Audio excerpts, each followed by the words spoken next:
মূল্যে নির্বাচন হতে হবে, এই দেশ ধ্বংস হয়ে যাবে। যে নির্বাচন অত সহজ হবে না, ষড়যন্ত্র কিন্তু থেমে নেই।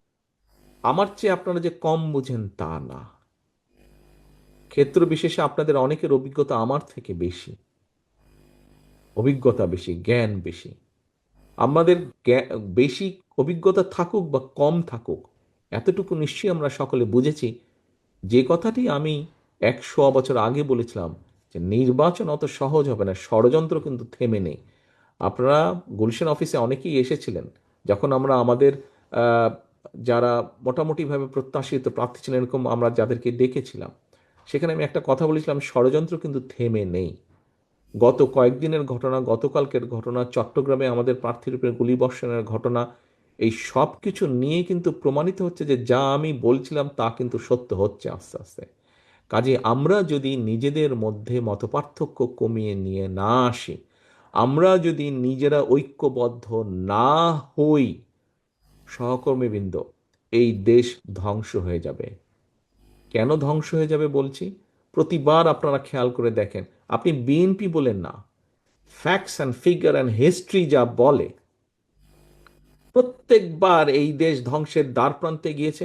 প্রত্যেকবার আপনারা, কখনো শহীদ জিয়ার নেতৃত্বে, কখনো দেশনেত্রী খালেদা জিয়ার নেতৃত্বে, বিএনপি আস্তে আস্তে সেই খাদের কিনারা থেকে দেশকে আবার বের করে নিয়ে এসেছে।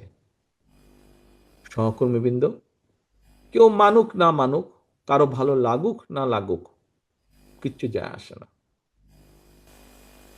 আমরা জানি সকল সময় যখনই দেশ সংকটে পড়েছে এবং জনগণ বিএনপির কাঁধে দায়িত্ব দিয়েছে, বিএনপি সর্বোচ্চ দিয়ে চেষ্টা করেছে জনগণের সেই প্রত্যাশা পূরণের জন্য।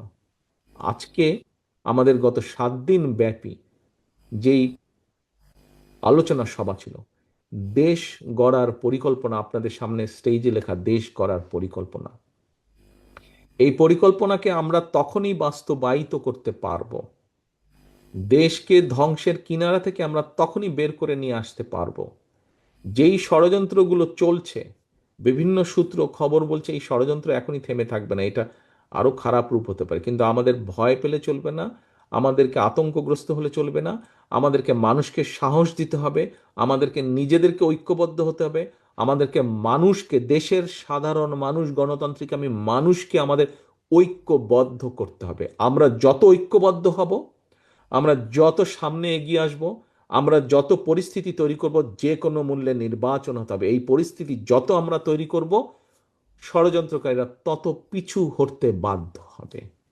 এবং তাদেরকে তাদেরকে পিছু হটানোর ক্ষমতা এবং শক্তি একমাত্র আপনাদের আছে। আপনারা যারা বিএনপি করেন, আপনারা যারা শহীদ জিয়ার রাজনীতি করেন, দেশনেত্রী খালেদা জিয়ার রাজনীতি করেন, একমাত্র সেই শক্তি, সেই যোগ্যতা, সেই ক্ষমতা আপনাদের আছে।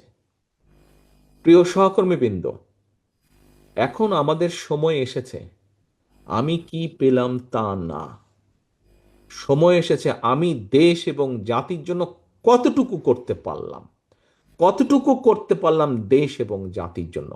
আজকে আপনি যদি দেশ এবং জাতির জন্য কিছু করেন, করতে পারেন, আগামী দিনে আপনার সন্তান, আপনার নাতিপুতি, এরা ভালো থাকবে, আপনার ভবিষ্যৎ বংশধর ভালো থাকবে। প্রিয় সহকর্মীরা, আজ সময় এসেছে নিজে কি পেলাম সেটা ভুলে যাবার, কি দিতে পারলাম, কি দিচ্ছি, কি দিব দেশ এবং জাতিকে। যদি দিতে পারি তাহলেই ইনশাল্লাহ আমরা কিছু পাবো, সম্মান পাবো, মর্যাদা পাবো, শান্তি পাবো।